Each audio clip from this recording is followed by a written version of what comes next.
Pangulong Ferdinand R. Marcos Jr. inatasan na ang mga kinauukulang ahensya na magpatupad ng hakbang bilang paghahanda sa papasok na Super Typhoon. Yan ang ating tatalakayin kasama si Sir Juni Castillo, ang tagapagsalita ng Office of Civil Defense. Sir Juni, magandang tanghali po. Welcome back sa Bagong Pilipinas ngayon. Magandang tanghali, Sir Joshua. Magandang tanghali sa ating mga tagapakinig at tagapanood. Okay, thanks for joining us, Sir Juni. Ano na po ang kasalukuyang assessment ng Office of Civil Defense sa banta po nitong Super Typhoon Bavi? At ano-ano na pong rehiyon ang itinuturing na maapektuhan o magiging high risk? Sa ngayon, Sir Joshua, ang tinitingnan ay itong extreme northern Luzon at saka eastern Luzon. Kabilang po dyan yung mga lugar sa Region 2, yung Batanes, Babuyan Islands, northern Cagayan at ganoon din yung Isabela. No? Pero Sir Joshua, bukod dito kasi sa tinitingnan na maaaring maging epekto ng bagyong Bavi, ang kailangan din pong bantayan ay ito nga pong hahatakin o palalakasin habagat na ito naman po ay tatama doon sa western part ng ating bansa. Luzon hanggang Visayas, no? Itong area ng Ilocos Region, Zambales, Bataan, Palawan, pati tayo dito sa NCR, ganun din sa Mindoro at saka sa Western Visayas. So binabantayan po, no, ng ating mga LGUs. Kasama dyan yung oras ng high tide at ganun din yung mga heavy rainfall na outlook, no, o mga abiso tungkol dun sa mga pag-ulan dahil yun nga may habagat, may bagyo at saka yung mga localized na thunderstorm. Sir Joshua, yung mga maaalong dagat ay isa kasama rin po ito, no, sa inagiso na rin at direktiba ng ating Pangulo na dun sa mga area na bawal maglayag ay mag-issue na nga po, no, nitong mga sea travel advisories. Kasama po yun dun sa mga paghahanda na ginagawa natin. Okay. Sir Juni, maliban po doon sa mga abiso at sea travel advisories, ano-ano pa po mga preemptive measures ang ipatutupad o ipinatupad na ng pamahalaan para po mabawasan ang posibleng pinsala sa ari-arian bago pa man tumama ang bagyo, maging sa casualty na rin po? So Joshua, hindi po man pumapasok yung bagyong Bavi sa ating bansa, no? Meron ng mga isinasagawa, no, ng weather updating at saka yung mga pre-disaster risk assessment and scenario building para malaman natin ano saan, kailan at gaano ba katindi ang mga tatamang hangin, ulan, mga pagbaha o pagguho ng lupa, no, sa iba't ibang lugar. So itong mga preemptive measures, no, ganun din yung mga pagpreposition ng ating mga iba't ibang response agencies, no, from the national, regional at ganun din sa local na pamahalaan, no, ay isinasagawa na rin natin ito ng mga paghanda. Okay. And paano po isinasagawa ngayon ng OCD yung inyong koordinasyon sa mga lokal na pamahalaan para pumatiyak yung maagap na pagpapatupad ng preemptive evacuation, lalo na po dun sa mga lugar na mataas nga ang panganib o high-risk areas pagdating sa baha, storm surge at pagguho ng lupa o landslide? So Joshua, ang ginagawa natin ng koordinasyon sa ating mga lokal na pamahalaan, no, through our national DRRM councils, kausap natin, no, nakailang araw na kausap natin yung mga regional DRRM councils natin through the Office of Civil Defense regional offices, na siya naman pong direktang kumakausap doon sa ating mga provincial DRRM councils na at yung sakop po nila ng mga city, municipal at mga DRRM councils, no, hanggang pagdating dun sa mga barangay DRRM committees. Yung DILG naman po, no, na siyang namumuno ng Disaster Preparedness Pillar ng NDRRMC ay direkta rin pong kinakausap yung ating mga local government units para sa mga direktiba, no, at sa mga isasagawang paghanda. And then direkta rin pong nakakaabot sa mga LGUs natin yung mga abiso po at mga impormasyon mula sa DOST Pag-asa, sa DENR Mines and Geosciences Bureau at iba pa pong mga science-based agencies. Okay. And speaking pa rin po, o kaugnay pa rin po ng paglikas, kumusta po ang ating mga evacuation centers na inaasahan dadagsain ng mga bakwit at paano po natin tinitiyak na sapat po ang kanilang mga magiging pangangailangan doon? So Joshua, through our local government units, no, ito ay mga naghahanda ng mga evacuation centers natin, habang yung atin naman pong mga regional and national government agencies ay nakapreposition naman po, no, para dun sa mga kakailanganing resources o tulong, no, ng mga LGUs. Kasama na dyan siyempre yung mga preposition ng mga food and non-food items na gagamitin dun sa mga evacuation centers.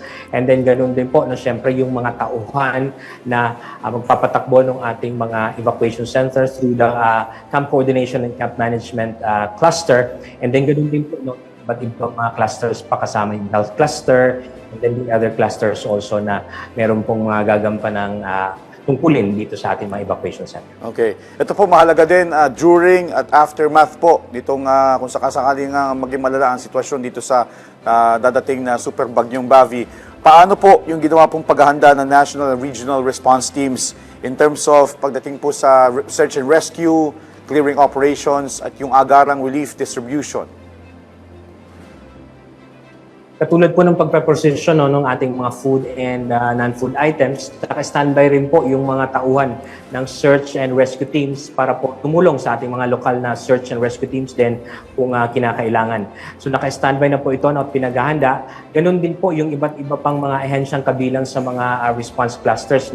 Hindi lang po itong search and rescue, kundi ganun din po yung kasama dyan, siyempre yung mga clusters natin doon sa logistics, ganun din doon sa mga emergency telecommunications at iba pa pong clusters. Okay. And Sir Junie, paano po yung ginagawa ninyong pakipag-ugnayan doon sa mga residente naman na nag-aalinlangan, na lumikas kahit na yun nga binabalaan o binibigyan na sila ng abiso na sila ay nasa danger zones? Kagaya ng mga nakatira sa mga bulubundukin, doon sa mga malapit sa mga karagatan na maaari nga pong labis na maapektuhan itong paparating na super bagyo. So Joshua, doon po sa mga kababayan natin ng mga nasa identified na high-risk areas. Ito po yung mga listahan ng mga barangay na ipinapalabas ng DNR Mines and Geosciences Bureau. Kapag kasama po kayo doon, napakahalaga po na unahin at isipin natin yung ating kaligtasan. Doon po sa mga identified na babahaing lugar at may mga banta ng pagguho, dapat po makinig tayo sa abiso ng ating mga lokal na otoridad kung ano po ang eksaktong gagawin. Kapag sinabi pong kailangan lumikas, dapat pong lumikas. Kapag hindi po ipinagbawal na yung mga paglalayag, wag na po itong gagawin. Marami po tayong mga impormasyon ngayon ng mga science-based, ay dapat po pakinggan natin ito, alamin natin itong mga impormasyon na ito at mga abiso na ito para na rin po sa ating mga kapakanan. Okay. Sir Julie, kumpirmahin lang din namin dahil nga ang kadalasan dahilan ng mga residente kaya ayaw nilang lumikas ay ayaw nilang iwan yung kanilang mga kabuhayan gaya ng kanilang mga alagang hayop. Magkakaroon din po ba ng designated area or designated evacuation area para po dun sa mga alagang hayop o livelihood ng ating mga kababayan na maapektuhan? Tama po, kabilang ito sa mga direktiba ng ating Pangulo na yung mga kabuhayan din ng ating mga kababayan ay dapat din pong pangalagaan. Kaya kung meron pong mga livestock o yung mga alagang hayop natin na kailangan isamang ilikas, ay dapat po yung ating mga lokal na pamahalaan at mga response agencies natin ay nakahanda rin po para sa mga ganitong mga mekanismo kung paano ililik itong mga alagang hayop natin. Napakahalaga din po siyempre na pangalagaan itong kabuhayan ng ating mga kababayan. Kaya kasama po ito dun sa mga preemptive and anticipatory actions na atin na pong pinag-uusapan at saka pinaghahandaan. Okay. And ano-ano din po, Sir Junie, ang contingency plans natin para po sa posibleng pagkawala ng kuryente, komunikasyon at pagkasira ng mga pangunahing kalsada at tulay na maaaring idulot itong super typhoon? So Joshua, kabilang sa mga naka-standby at naka-preposition natin, itong mga resources, mga tauhan at mga kagamitan, unang-una doon sa linya ng komunikasyon, yung ating emergency telecommunications cluster, kasama na rin dyan yung logistics cluster, and then yung power and energy group. Ganon din po yung debris clearing and civil works cluster. So ito pong mga iba't ibang ahensyang kabilang sa mga cluster na ito ay meron na pong mga contingency plan sa kung sakaling kakailanganin itong mga resources natin, tauhan man yan o kagamitan para sa linya ng kuryente, komunikasyon at ganon din po yung debris clearing, pagsasaayos po ng mga kalsada at tulay. Alright. Panguli na lamang po, Sir Junie, mensahe niyo po sa publiko para pumatiyak ang kanilang kaligtasan sa pananalasa po ng papasok na bagyo. Sa ating po mga kababayan, alamin po natin itong ating mga bito at mga impormasyon tungkol sa Super Typhoon Bavi. Bagamat po ito ay papapunta po, extreme northern Luzon and eastern northern Luzon po ang tahak nito, malawak po ang sakop nito at tinitingnan nga po na hahatakin at palalakasin nito yung habagat na maari pong magdala ng mga pag-ulan, pagguho ng lupa. at saka ganun din po ng iba pa pong mga hazards, no, katulad ng mga localized thunderstorms na nagpapaulan din. Ilang araw na pong inuulan yung iba-ibang mga lugar. Meron din pong mga pagguho, no, na nangyari na dati na dapat po nating bantayan.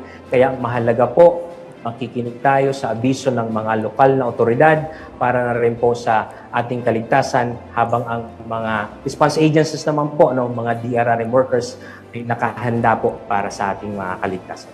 On that note, maraming salamat po sa inyong oras at sa impormasyon, Sir Juni Castillo, ang tagapagsalita ng Office of Civil Defense. Thank you, sir.